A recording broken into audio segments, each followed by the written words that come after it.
thank you all for coming. Obviously, it's a great privilege for us to welcome Malgosia Fitzmaurice, who doesn't need an introduction. She's obviously an authority on many subjects, including the sources of international law and international environmental law.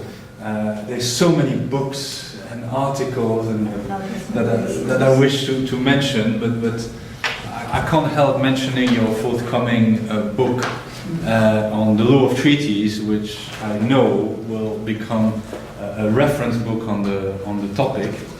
A topic you have already commented on and written about a lot.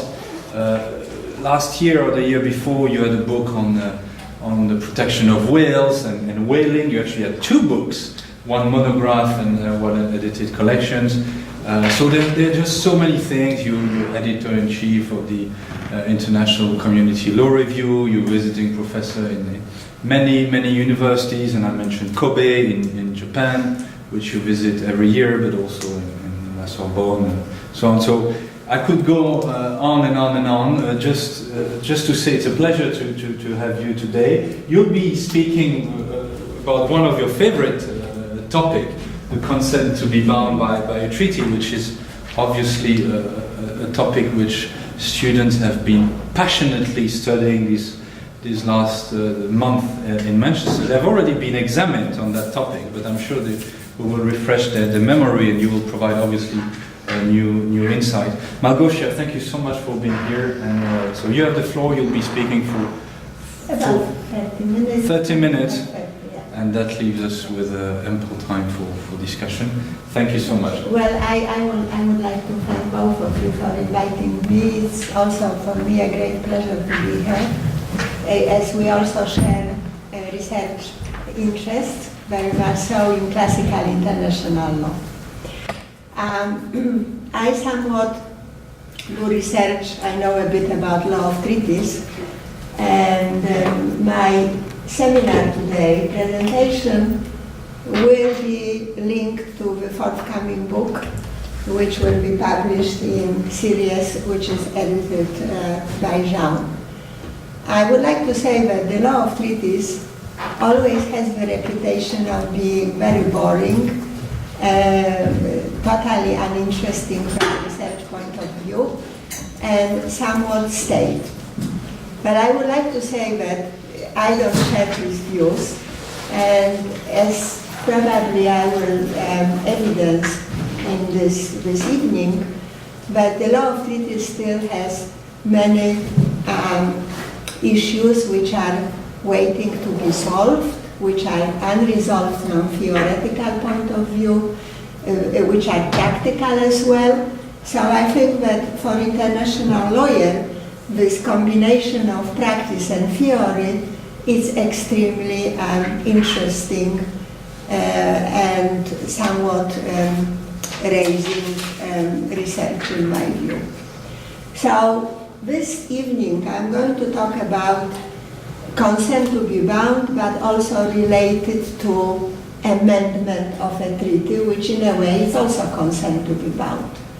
In my view, the strict division between consent to be bound and amendment of a treaty is not correct, because by amending of treaty, states also express consent to be bound. So I will talk about certain new techniques which are very much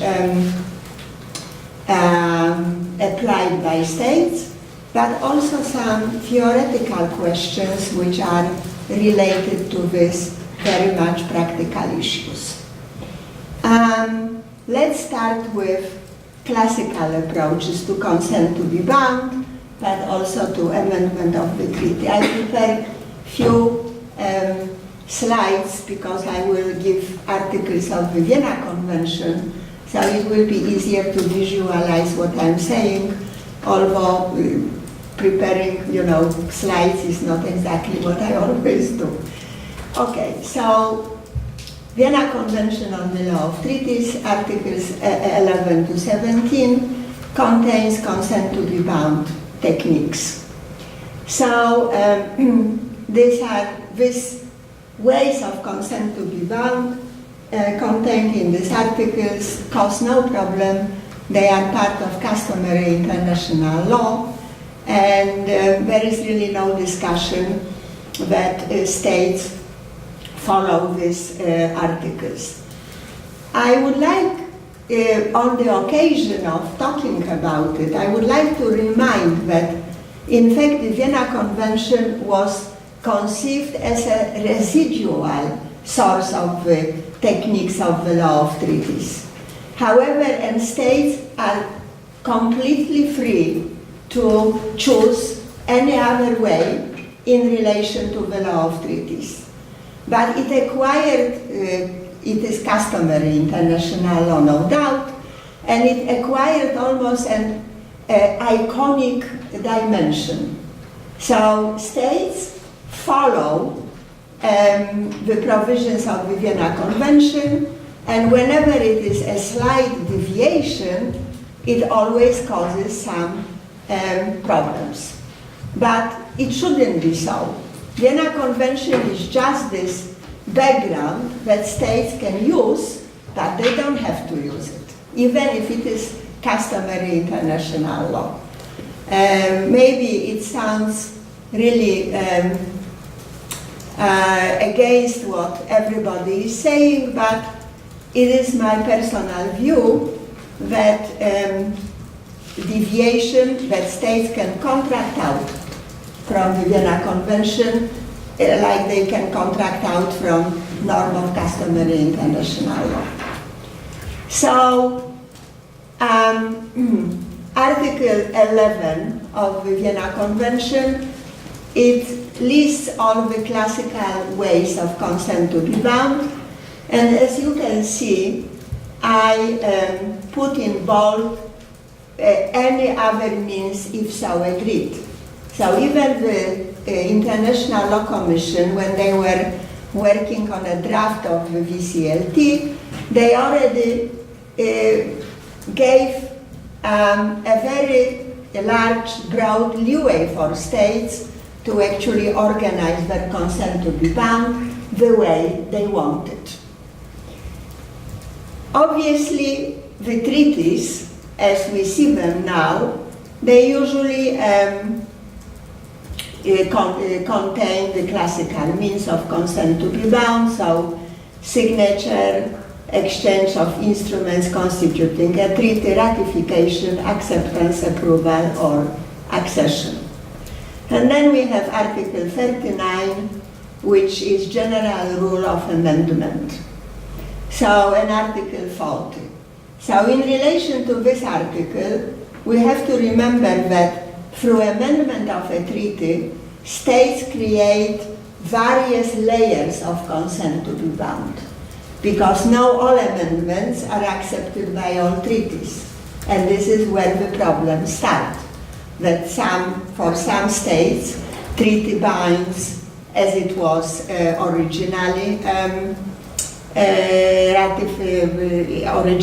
came into force. For some states, they are bound by amended treaty. It's exactly like the same situation as with reservation to treaties. That reservation to treaties, when they are accepted, they also basically reduce multilateral treaty very often to bilateral relations. So you see, it's not so easy to deal with these various layers of techniques of the Vienna Convention, which lead to fragmentation of treaty relations between states. I think I can skip that. So we have a historical issue which goes back to, I don't know, 80 years ago, when it was a great discussion, the only basically discussion which had some theoretical problems. What has supremacy as a means of expression of consent to be bound, ratification of signature.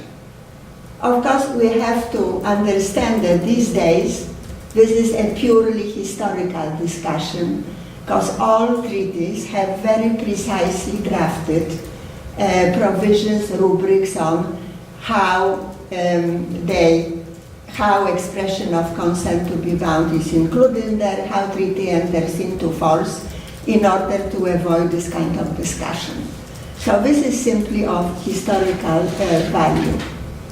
And we have two main views. One was by Lord McNair, who was supporter of ratification, and then by Fitzmaurice, who thought that ratification was only necessary if circumstances or the intention of the parties to a treaty indicated such a procedure. Historical discussion. In the end, it's a very mixed bag. All multilateral treaties basically have strict rules on ratification, and sometimes technical treaties which just regulate very narrow area of cooperation between states can be just signed as an expression of consent to be bound. But all treaties, it's nothing left for presumptions, for looking for intention of the parties. It's too much at stake, relating also to general issue of state sovereignty, which is expression of consent to be bound and taking on obligations. We know that good states have to have put in place already national legislation before they express consent to be ratify a treaty. It not always happens, but this is a good practice of states. So it most of the time is related to quite a lot of financial obligations to put in practice the provisions of a treaty, so states will not leave it for presumptions, for looking at intentions. They will be very precise on that. All right, so now I will concentrate on this portion of Article 11, any other means of consent to be bound if so agreed. And this is new developments, some of them not so new. However, I made some research for the book on all these new means of consent to be bound, even in the relation of the means which maybe you have heard about, but it is very interesting to see how these means work in the practice. So first of all, let's talk about tacit acceptance or opting out procedure. I don't know if you heard about it, but it is a very well-known procedure which is accepted in many multilateral treaties. All the international maritime organization treaties are based on opting out procedure or tacit acceptance. Aviation treaties are also based on the tacit acceptance procedure. So, why this procedure is so interesting? Because this procedure is aimed at informal amendment to a treaty. So it has nothing to do with Article 39 and 40, but it is based on a different premise. And before I will tell you more about it, I will just explain what is the technique. So for instance, I specifically researched some of the treaties which are administered by International Maritime Organization and which were concluded under the auspices of the IMO. And there are about 51 treaties which are product of the work of the IMO. Some of them very important, such as Marpol Convention on Protection of Pollution from Ships. And this opting out procedure is based on a premise that states decide that due to rapid development of science and rapid deterioration of environment, the amendment of a treaty is necessary. So let's talk about the Marpol Convention on prevention of pollution from ships. This convention, and this is important, consists of an umbrella treaty which sets out rights and obligations of states. This is a framework agreement. And then attached to this framework agreement are 6 annexes which regulate different sources of pollution. So oil pollution, chemicals, also something so unpleasant as garbage and sewage. And I'm always a little bit, it's not very romantic, but it's extremely important. So you, of course, are fairly fully aware of, for instance, now plastic danger. So every time we talk about pollution, new pollutants turn up and environment is more and more endangered. So the same relates to the SOLAS Convention on Protection of Life at Sea. The classical amendment procedure takes about from 18 to 24 months to come into being. This is simply not speedy enough in order to deal with very urgent matters. So hence comes tacit amendment or tacit acceptance opting out procedure. So let's say a body, which is in case of IMO, the Committee on Maritime Environment Protection, as members of the committee take a decision that annex on garbage has to be amended on Marpol Convention.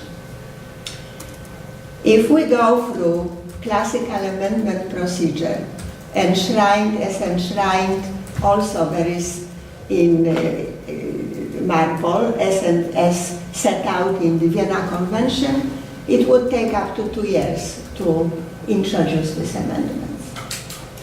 Therefore, the decision is taken by the committee, and then states relay the decision which is taken by the committee to their national states for approval. And if within prescribed time, which is up to 3 months, they don't say no, they are bound by the amendment. Therefore, it's called tacit acceptance, because it's by silence.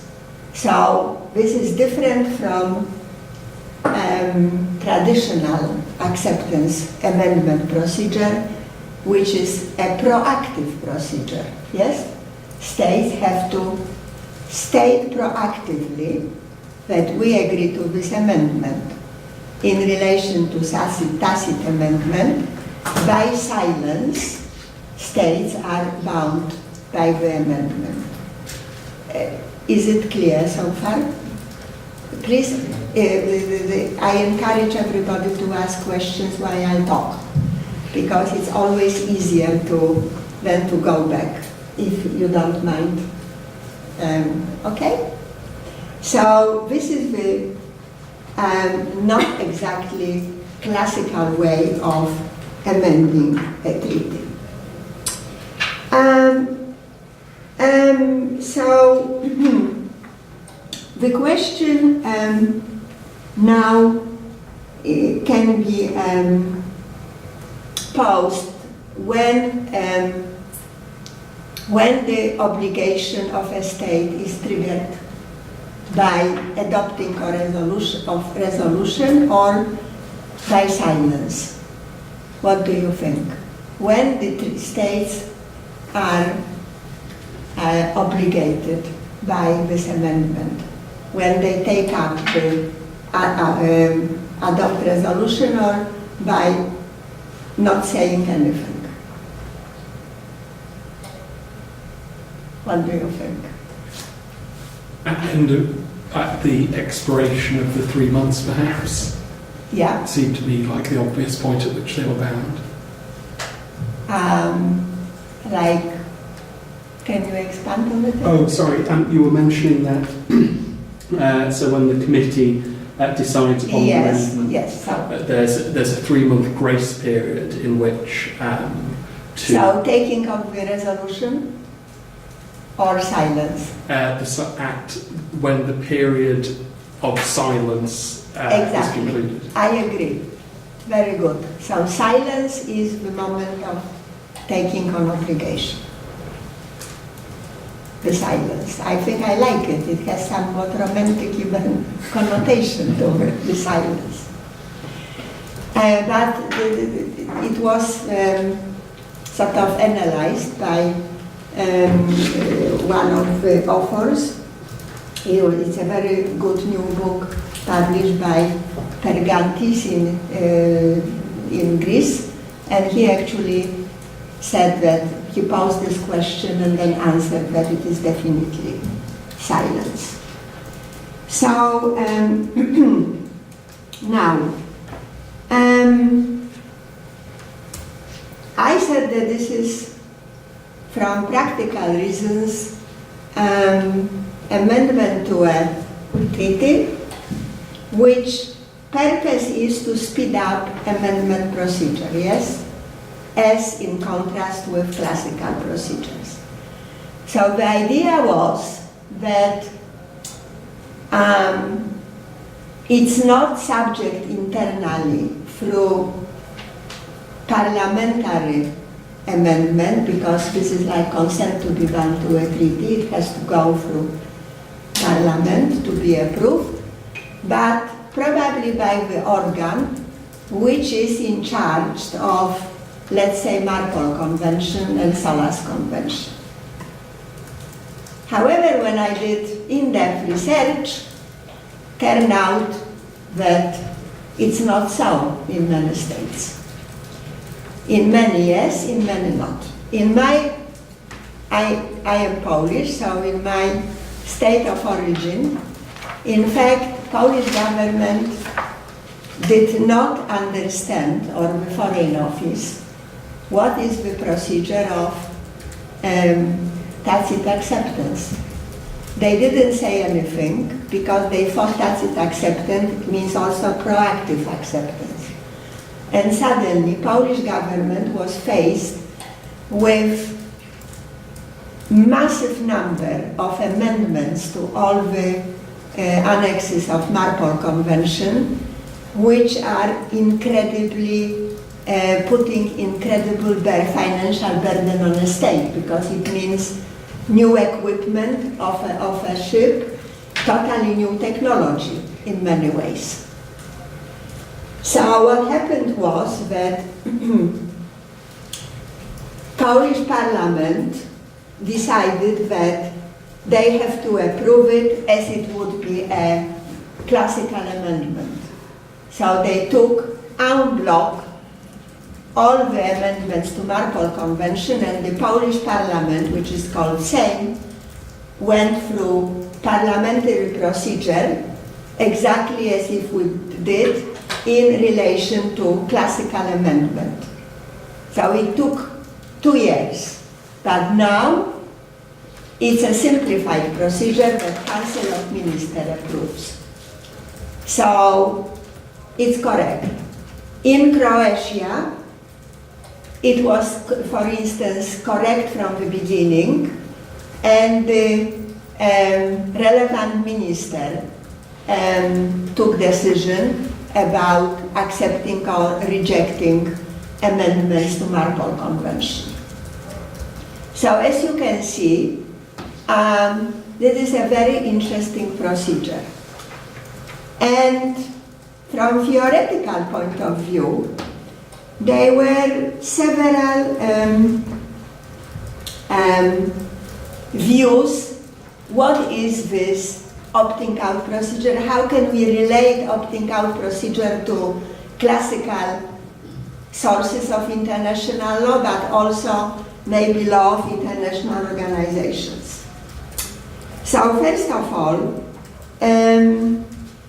one of the very well-known authors, Professor Rago, he actually stated that this is the procedure which combines principle of state sovereignty with some powers of international organizations, because states still can opt out from this procedure.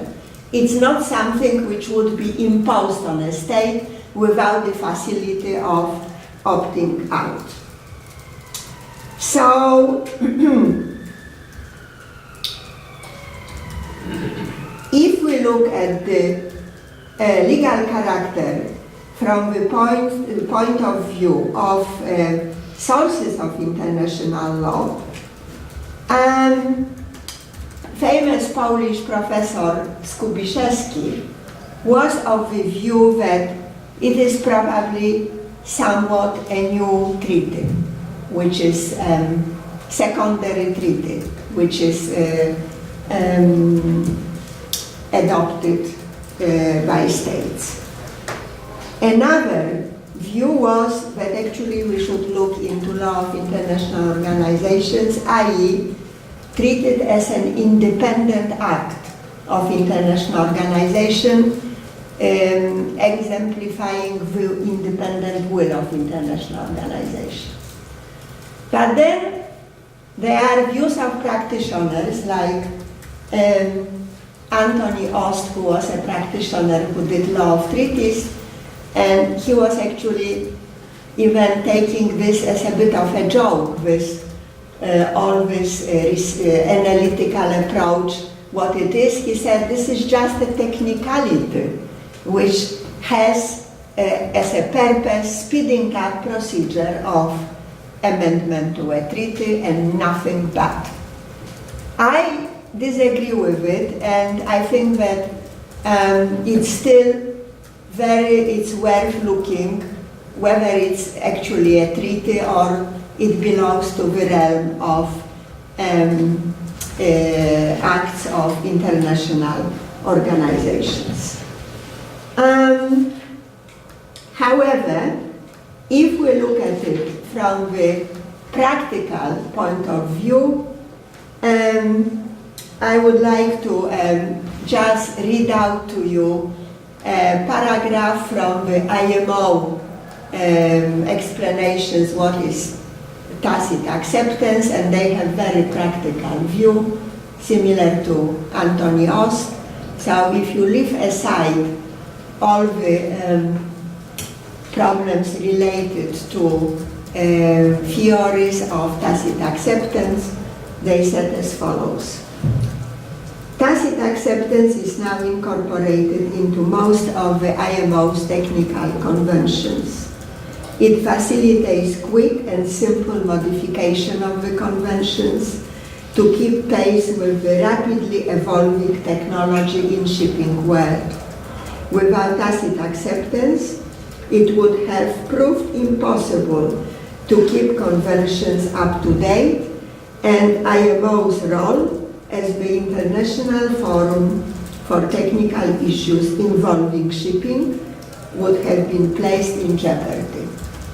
So you can see that the basis of this is a practical approach to evolving international law, practical approach to changing treaty, and our analytical approach to theories, of course, is secondary to the practical role which tacit acceptance fulfills. But this is very much illustrative of what I said, that the beauty of law of treaties is that it is practical and theoretical at the same time. So now I would like to move on and to start on even more fascinating, how I'm doing with time? It's already 20 minutes, but please proceed. No, but I still have a lot.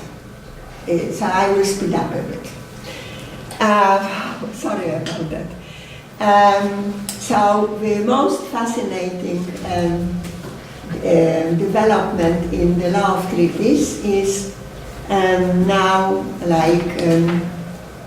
creation of multilateral environmental agreements, which have the bodies which are conference of the parties or meetings of the parties. So COPs, MOPs, it's a tongue twister, so let's call them COPs. I don't want this COPs, MOPs, it's ridiculous. So these multilateral environmental agreements have these bodies, which are the body which consists of all the states parties to these conventions, and they have very far-reaching functions relating to not only amendment of treaty obligations, but also reshaping obligation of states to which states have not agreed while ratifying the treaty. I would speed up a little bit my presentation now.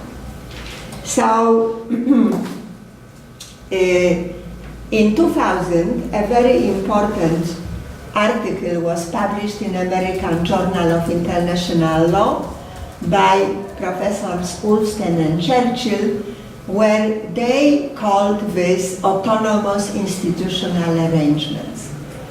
I have to say that since during 18 years, we still haven't untangled the legal character of the decisions of these COPs in these multilateral environmental agreements. So these organs are, although they consist of all the state parties to a treaty, they are self-standing organs having autonomous character, different from the states. They have very wide power. So I will just speed up a bit. So a very good example is Kyoto Protocol relating to climate change. Article 17 of the Kyoto Protocol states that certain rules, certain procedures will be precised on the basis of the decisions of COPs. So the text of a treaty does not specify all the obligation of states. This is left for conference of the parties. So you see that in fact when a state ratified Kyoto Protocol, and this is not the only multilateral environmental agreement which has this structure, they actually agreed to certain new obligations of which they were not aware. And this is totally new in international law. This is going totally against classical rule of ratification, of signature, when states agree to what is in the treaty.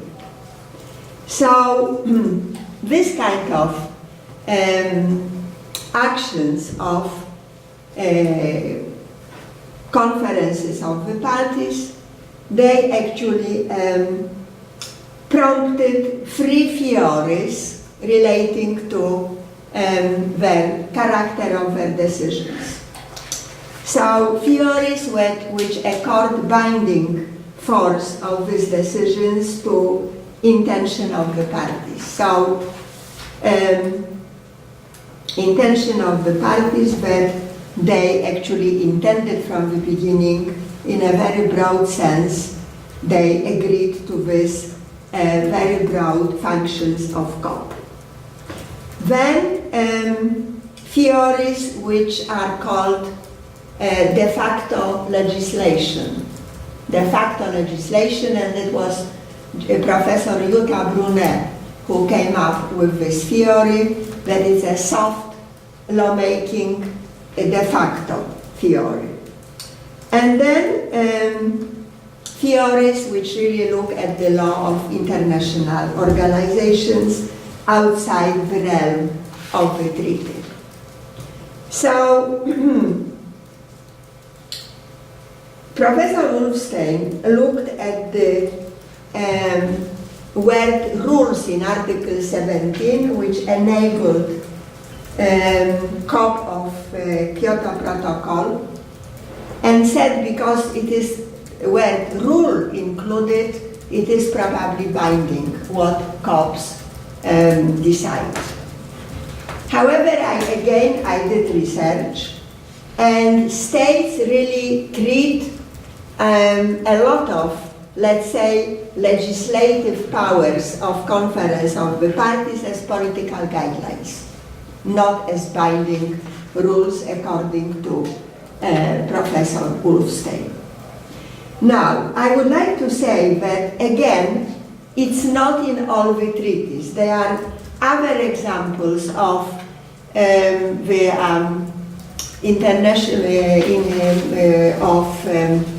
these multilateral environmental agreements, which actually, through the decision of Conference of the Parties, almost reshaped the obligations of states.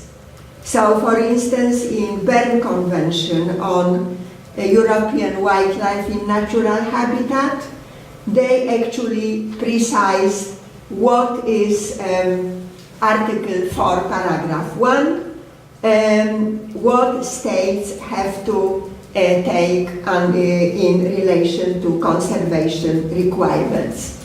So I would like to press the point that this decision of COPs actually put more obligation of states, reshape the obligation of states from rules, from provisions of treaties as they were in the beginning of when they were drafted. Now, 10 minutes more? Mm-hmm. Yeah. A very interesting example is Montreal Protocol on protection of ozone layer. So this Montreal Protocol has a classical amendment procedure which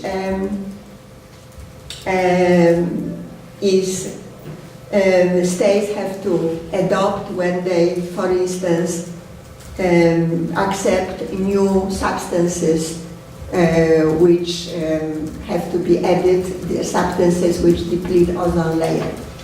But they also have so-called adjustments procedure.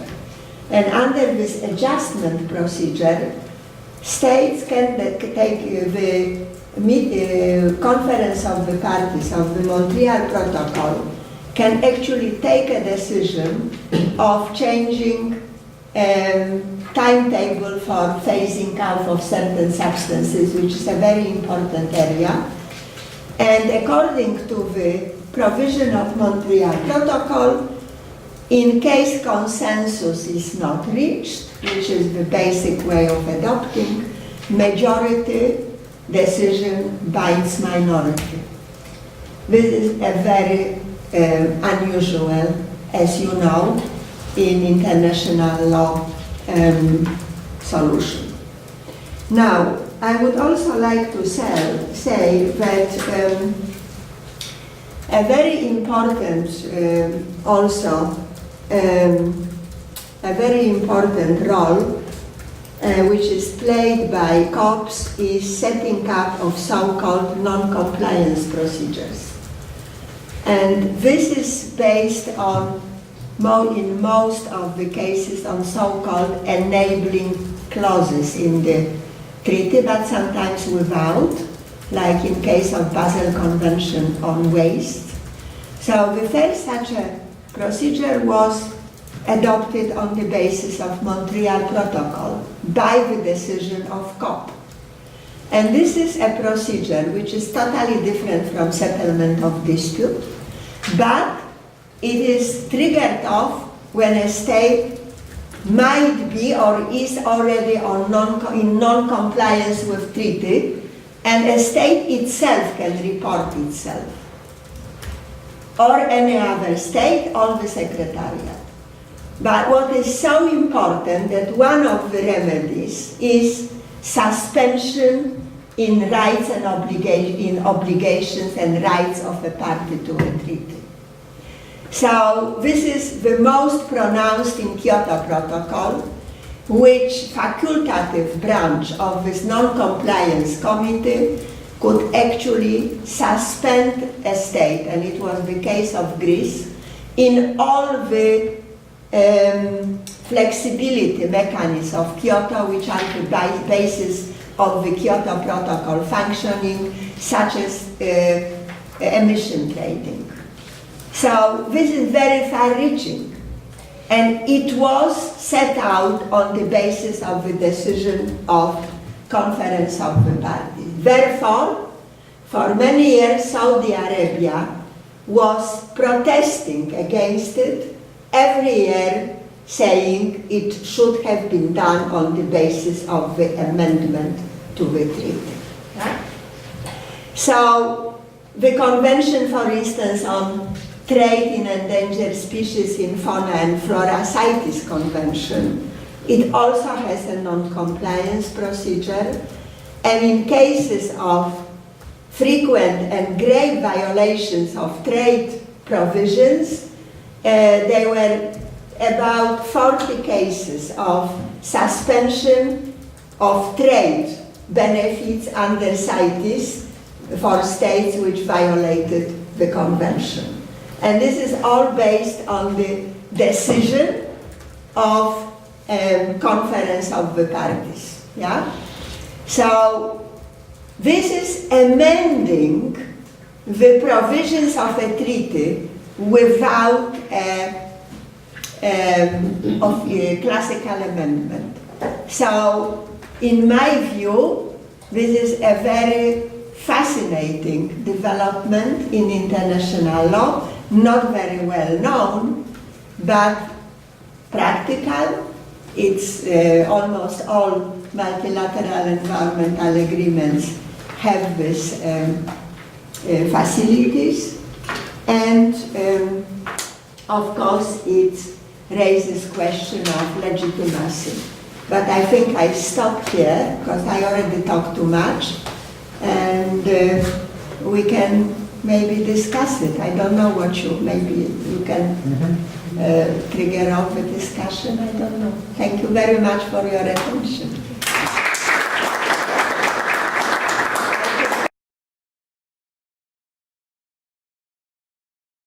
Well, you wanted this sources involved. I thought you would have a comment. Oh, but I already see many hands, so maybe we start with Daniel. Please speak out. I am totally bound out. So okay. Thank you so much for your lecture so far. I do have a question, and I hope I didn't miss it. But in what body does this? In what body of law does the tacit consent to be bound exist? If traditional amendment procedure, we might assume, comes from the VCLT, where is the tacit consent provisions coming from? And would you say that states fully understand now at this point, and we won't have a situation like the Polish example you mentioned before, where states kind of find out quite late that this exists? Okay, good question.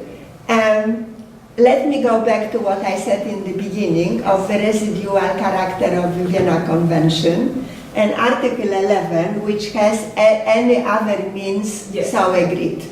So it probably comes from there because we want to have tidy, nice package, but I am not sure. I think that it actually was first applied in ICAO, so, ICAO conventions, and then really developed by IMO as sort of last resort to in relation to SOLAS Convention, so Important Convention on Protection of Life at Sea, in order to actually make the SOLAS working. So, okay, so there is no explicit ground in the Vienna Convention, but we can see any other means. States are allowed to do what they want, basically. And I think these days, more or less, all states know what is the tacit acceptance. But it took Poland a very long time. It was even, for me, a bit embarrassing, being Polish. I corresponded with legal advisor in Polish Foreign Office, and I was getting with very unclear answers. It's still the same. And I'm like, why it's still? Then actually I met them and I tried to explain, and now they understand. So after this en bloc, real classical amendment, they understand. I think it was Germany which explained to Poland what they are actually getting into, when it turned out that they were, you know, massive number of amendments which Poland accepted through ignorance, not from silence, through ignorance. Thank you. My question had to do with, do you think we should be further looking into classical sources and the law of treaties, or do you think that the opinions that look into the law of organizations and implied powers and so on and so forth actually have merit? What is your stance? I think that this is a question to which I don't have the answer, to be quite honest, because they are all legitimate theories which underline this problem. I, myself, I see it more like a hybrid institution, but more law within the realm of the law of treaties. I think that we have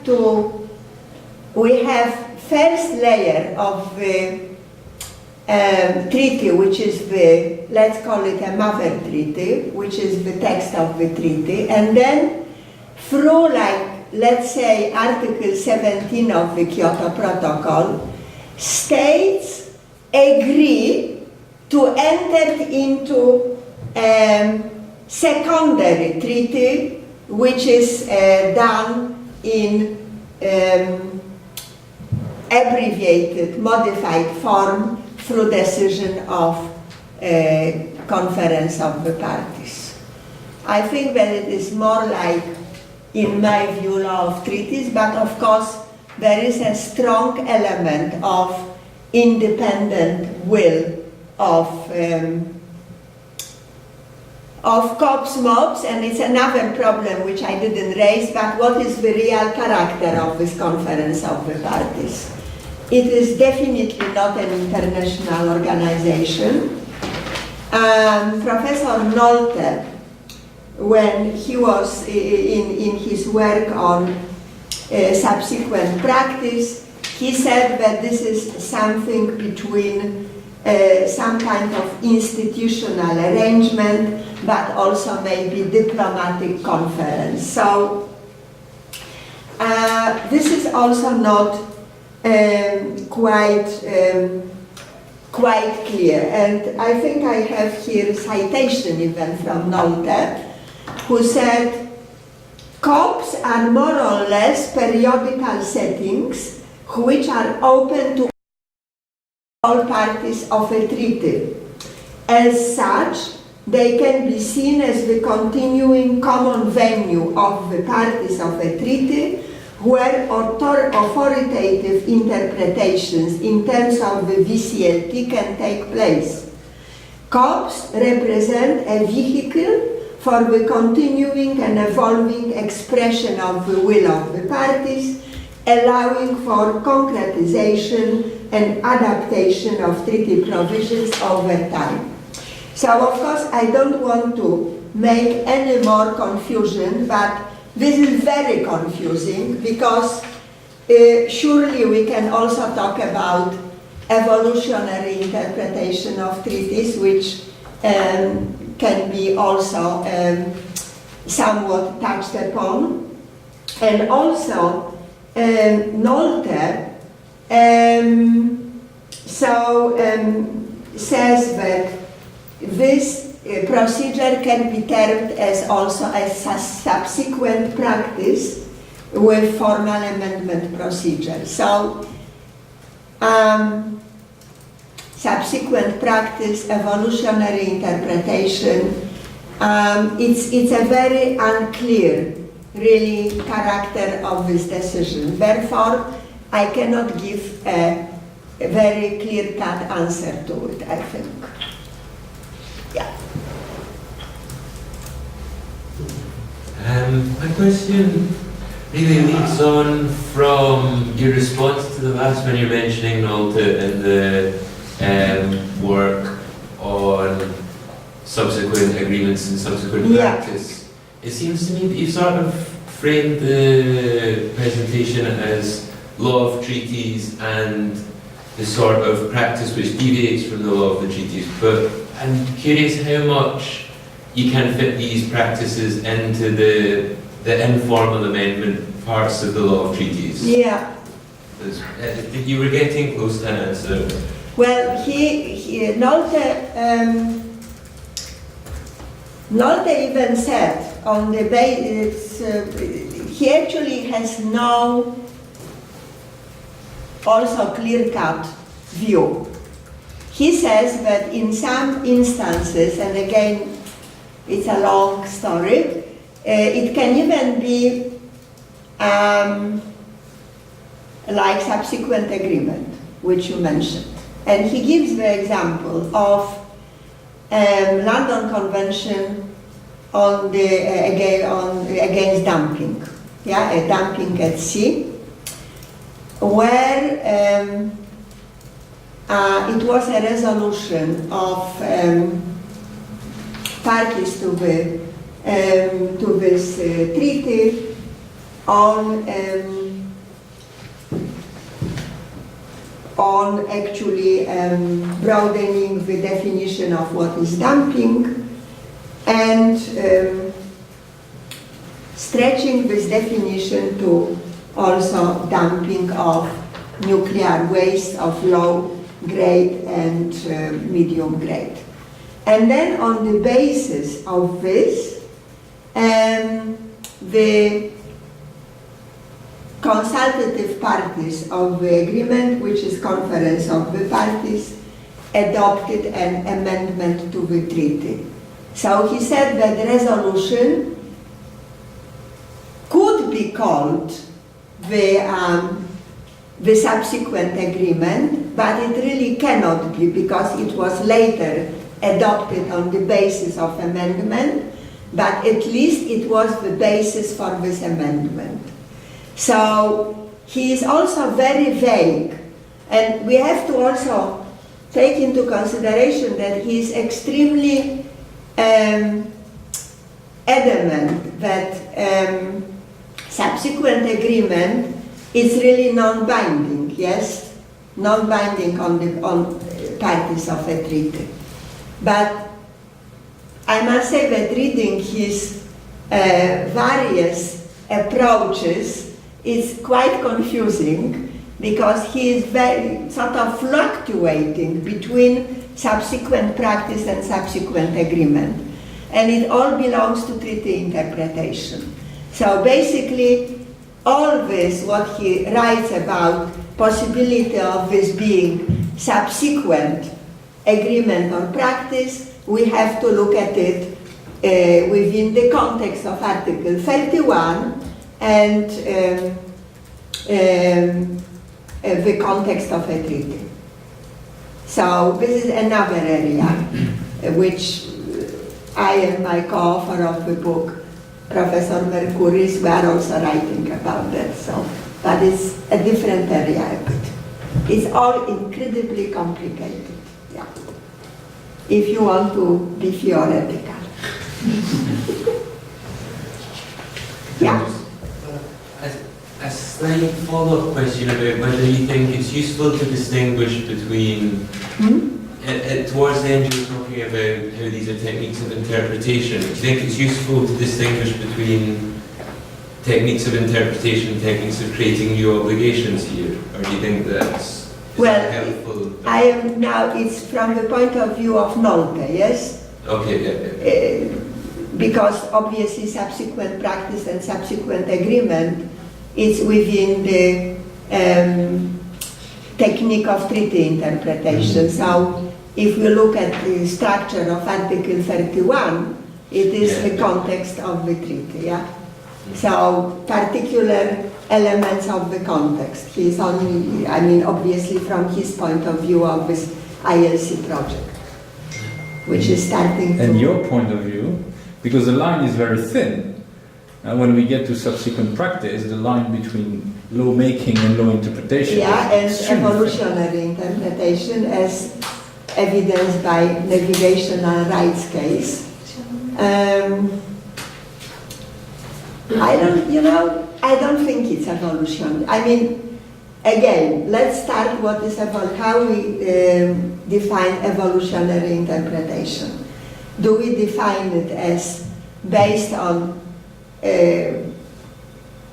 text of a treaty that states agree that a body or a court, like, some courts can evolve the convention and it is intention of the parties to the treaty, or evolutionary interpretation is divorced from text of a treaty, from intention of the parties.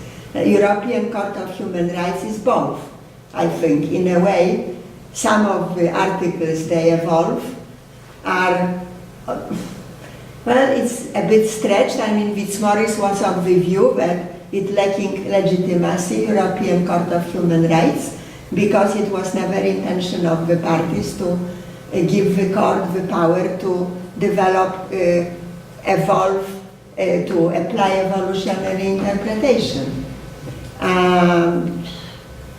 Sinclair was of the view that although in Golder case the court said that they follow the Vienna Convention, he called it a lip service paid to Vienna Convention because they read into convention rights which were never in the convention. So again, how do we define evolutionary interpretation?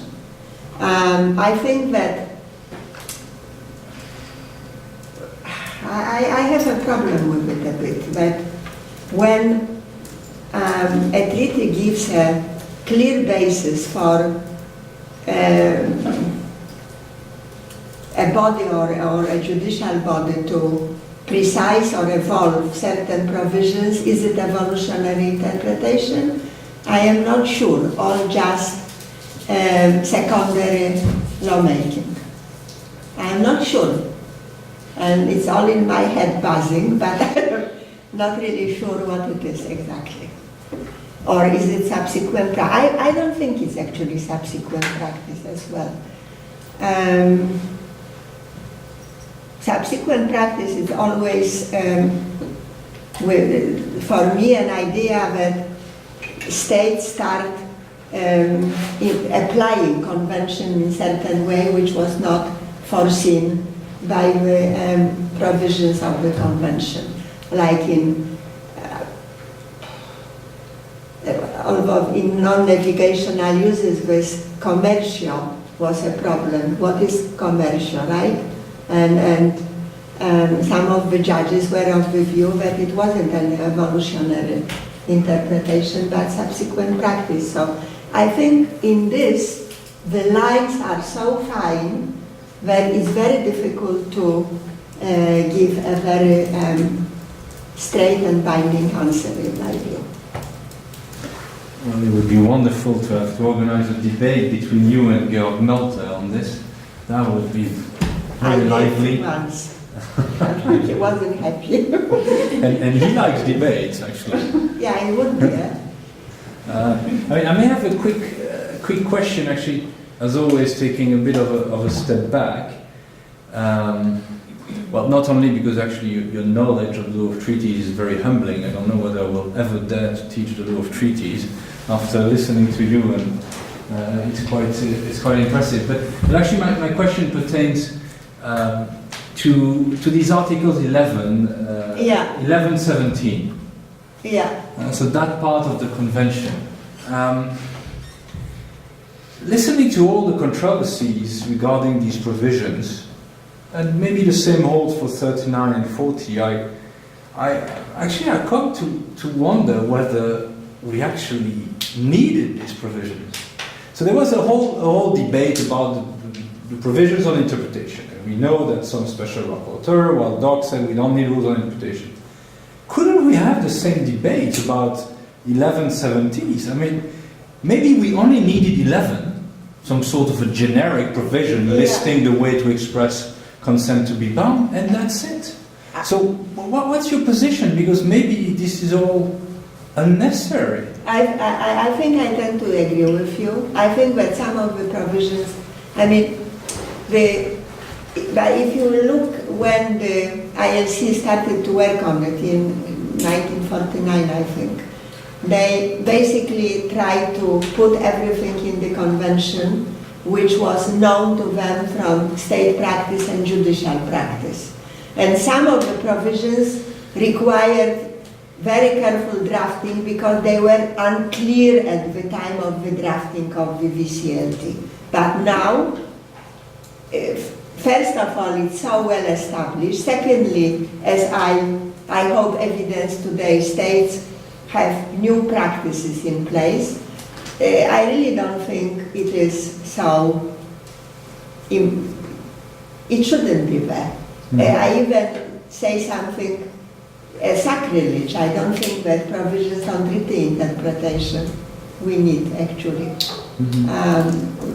in the Vienna Convention, and we stop actually discussing this. I appreciate Nolte's input, but it's slowly becoming to resemble Pelle's work on reservations. Report number 49 or something. If you want, we can cut that part on the video. Please cut it, okay? So it's very important, that in the end, the practice of states will always run ahead of what is already done, even by international law commission, I think. So if we cut the parts on interpretation and cut the parts on consent to be bound, and reservation, what is left of the Vienna Convention? Well, customary law, I think. And if you look at reservations, I know a bit about reservations. I think that it's such a varied practice, like article which says that if you don't accept a reservation, you have to expressly say, I don't want to enter into treaty relations with the state, But I read that some states already accept that there are no treaty relations between them if there is actually objection to reservation. I read it. It exists. So again, do we need this? Do I need to torment my students on reservation to treaties? And yourself.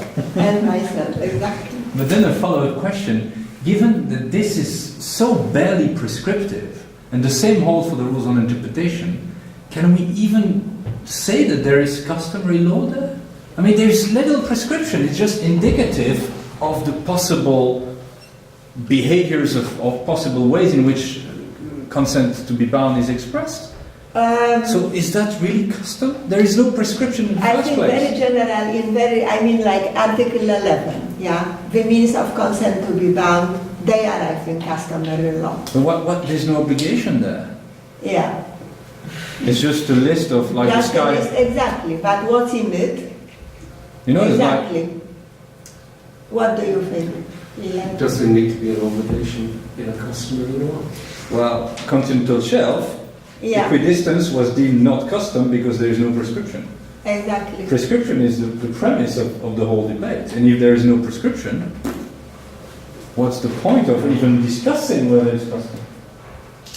So with no custom and with no Vienna Convention or of treaties, can we end on a more positive note? Yes, yes, positive note is that practice of states is so fascinating, and this is what we have to focus on, and look what states are doing and not to blame them, because it's another thing which I totally disagree, saying that this is illegitimate. What states do, it's legitimate, and they go on doing this, and we can't stop them. I write in this chapter about legitimacy, so it's no time for it, but I wanted to be practical, so I excavated theory of fairness of Tom Frank, because I think that it really fits when he gives the ideas what a norm should be to be legitimate. Another point is Professor Brunet with Professor Tuck, they have this Lou Fuller theory, interactional theory, which basically doesn't divide norms on binding or soft, which could be used in this. But still, another point, do we need to make it legitimate? States follow it. Sometimes they object to it, but states object on many grounds towards things, also political, like I think in case of Saudi Arabia against the Kyoto Protocol. So let's be positive and accept state practice as it is and follow it. Thank you. That's a great answer.